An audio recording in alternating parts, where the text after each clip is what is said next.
Sudarshan चटर्की TV news Marathi मध्ये सर्वांचे सहर्ष स्वागत। पाहूया आजच्या ठळक घडामोडी। झूमिंग करूंगा तो बूम नहीं देगा ना आगे भाई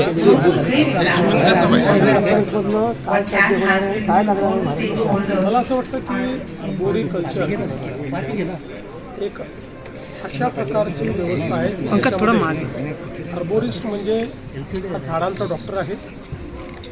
आज वृक्षाच्या ट्री हेल्थच्या संदर्भात सगळ्या प्रकारचे इंटरव्हेन्शन्स आपल्याला करता येतात आणि आता तंत्रज्ञानामुळे आपल्याला वृक्ष संवर्धन करणे, वृक्षांचं ट्रान्सप्लांटेशन करणे, नवीन प्लांटेशन करणे या सगळ्या गोष्टीत एक सायंटिफिक अप्रोच आलेला आहे। आता इथे जे काही स्टार्टअप्स आहेत किंवा काही कंपनीज आले आहेत, पूर्ण शहराचं त्या ठिकाणी स्कॅनिंग करून त्याच्या सगळ्या वृक्षांचा डिजिटल ट्विन तयार करून आणि त्यातनं ते टेक्नॉलॉजीचा उपयोग करून सांगू शकतात की कुठला वृक्ष पडायला आलेला आहे किंवा कुठला वृक्ष पडू शकतो किंवा त्या वृक्षाचं फांद्या ज्या आहेत त्या फांद्या कशा प्रकारे त्या ठिकाणी ॲक्सिडेंट होऊ शकतो।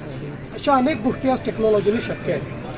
महाराष्ट्रामध्ये मागच्या काळात आपण 50 कोटी वृक्ष लागवडीचा कार्यक्रम हातात घेतला होता।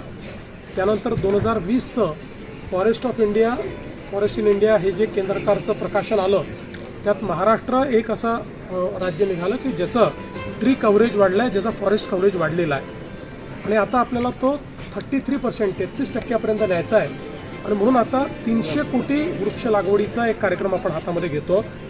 याच्याकरता agro climatic condition, soil condition, कुठल्या प्रकारची वृक्ष लागली पाहिजे, कुठली जगू शकतात, अशा सगळ्या गोष्टीचा नीट विचार करून आणि त्याचं सायंटिफिकली ट्रॅकिंग कसं करता येईल अशा प्रकारे हा प्रोग्राम आपल्याला डिझाईन करायचा आहे। आणि म्हणून या ठिकाणी वेगवेगळे या क्षेत्रातले जे काम करणारे लोक आहेत, कंपनीज आहेत, टेक्नॉलॉजी सगळ्या आलेल्या आहेत, आर्बोरिस्ट आलेले आहेत, या सगळ्यांना मी निमंत्रण दिलेलं आहे की आपण देखील आमच्यासोबत काम करा। पुढच्या काळामध्ये आम्ही या क्षेत्रातले जे स्टार्टअप्स आहेत त्यांच्यासोबत देखील काम करणार आहोत आणि त्यांनाही आम्ही या सगळ्या प्रक्रियेमध्ये इन्व्हॉल्व करून घेणार आहोत। ही एक खूप मोठी प्रक्रिया आहे। मला असं वाटतं की त्या प्रक्रियेच्या पार्श्वभूमीवर हा जो काही या ठिकाणी 2 दिवसाची इंटरनॅशनल कॉन्फरन्स झाली आहे ती अत्यंत महत्त्वाची। सर, मुंबईमध्ये सर उल्लेख केला की इन्फ्रास्ट्रक्चर नवीन प्रोजेक्ट सुरू आहे, ते कन्स्ट्रक्शन मोठ्यामध्ये चालू आहे। असं असताना मॅंग्रोव्ज किंवा अनेक वनस्पतींची कत्तल केली जाते, त्यापैकी काही कडक कायदा केला जाणार आहे का? नाही, कायदा पूर्ण कडक आहे।